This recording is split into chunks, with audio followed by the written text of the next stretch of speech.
Hi, my name is Eric Shankles, and today I'm going to be speaking upon sexual educator misconduct.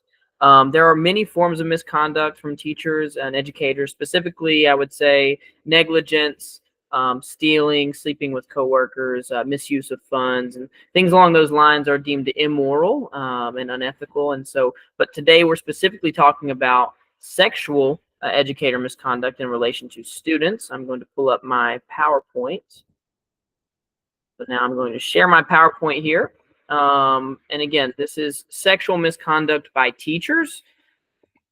Sexual misconduct by teacher encompasses a wide range of behaviors that include inappropriate touching of students, inappropriate communication. This could be via email or text message, or any form of messaging for that matter, with students, sexual contact, or soliciting sex from students that are both in your class, not in your class, or from other schools as well. So any educator sexual misconduct with students, this is what we're kind of describing today. Just before we get started, some basic statistics. In 2022, almost 350 educators were arrested on sexual crimes against students. This included 3 assistant principals, 290 teachers, 26 substitutes, and 25 teachers' aides. Now, while this does only account for 0.1% of all educators in the United States, it is an alarming kind of rate of teachers. I mean, any number of teachers would be obviously unfathomable. But in this instance, because we're speaking upon sexually touching students, this is an alarming rate, and it does go to show that any form or any level of educator can be arrested and charged with these sexual crimes. Bus drivers, volunteer coaches, any form of educator can and will be arrested for this kind of crime. And in 2004, actually, the U.S. Department of Education stated that 1 out of every 10 students would experience some form of educator sexual misconduct before they graduate high school. So whereas the actual reported and charged criminal cases is only 350 for 2022, 1 out of every 10 will experience some form of misconduct before they graduate, which is obviously a very large amount of students in the United States. And how do teachers get to that point where they are able to kind of utilize their position to take advantage of kids? Well, most of the time it's manipulation. And manipulation, or what we call grooming, is the deliberate process of targeting students and maintaining their relationships with these hidden intentions.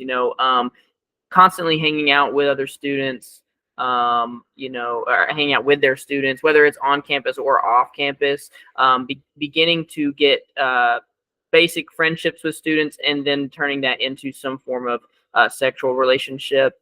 And then while they have this, victim at their grasp, they kind of utilize fear and threats, or maybe love bombing or excessive affection to maintain their sexual misconduct with this student and make sure that the student doesn't speak up. And oftentimes we know that victims are seen as easier targets because of having maybe familial problems or behavior problems inside the classroom, or even academic problems. And so they're not seen as someone who could A, be telling the truth, or B, could just be an easier target because they're not willing to speak up about the misconduct that's happening. Some warning signs of teachers that may or may not be involved in sexual misconduct: excessive alone time spent with students, time spent outside of school with the students. So both inside and outside of the classroom, you will see there are warning signs if a teacher is getting too close with their student. Repeated time spent in private spaces. So this could be repeated time spent in the classroom, repeated time spent in a car, repeated time spent in a locker room, etc. Driving the student to and from school. Oftentimes there are policies against doing this, and we only want parents or guardians or family members picking up their kids. Visiting the student's home, obviously that's a big no-go for educators, at least in most instances. Inappropriate calls or text messages or flirtatious behavior, both in front of or not in front of other educators or students. But there are some ways that we can protect students from educator misconduct. Number one, all employees must have a background check.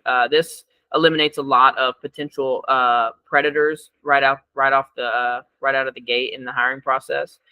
Professional development as a reminder of appropriate behavior. So constantly having training to ensure that they know about the mandated reporting practices, that they feel like they can almost tell the administrators that their coworkers are engaging in this kind of behavior, or they're suspicious of this kind of behavior.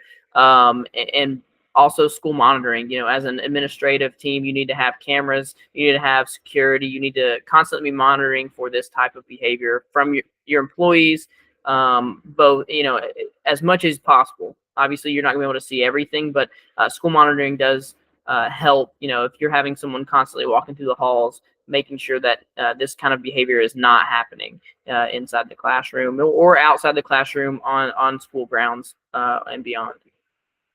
And punishment is severe for sexual educator misconduct. Punishment can range anywhere between jail time from between 500 and 600 years. There was a lady, a 75-year-old lady, recently who got put in jail for 600 years for a rape case against a student a couple years ago. Dismissal from a job. I mean, that's going to be obvious if you conduct yourself in this immoral way, that you're going to be released from your job.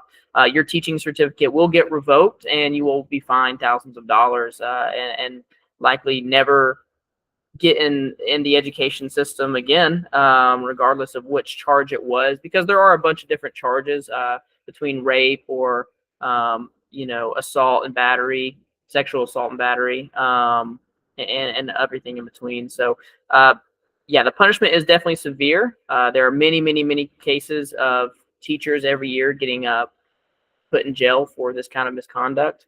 And teachers do need to be aware of the punishment and the consequences that come with this this kind of behavior.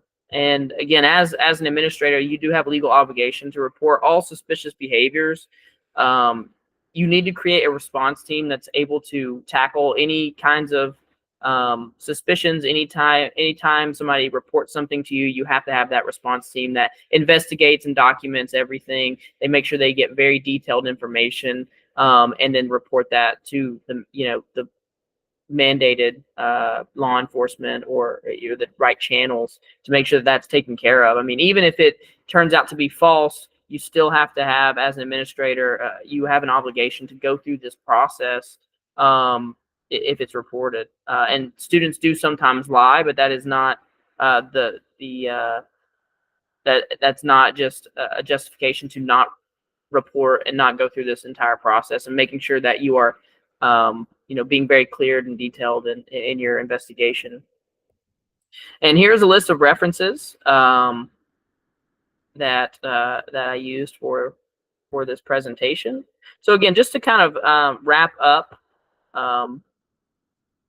the presentation, just ensuring as an administrator that you know that your teachers are trained in sexual educator misconduct. And again, this is not just about students. I want to be very clear that you can experience sexual misconduct against other educators, right?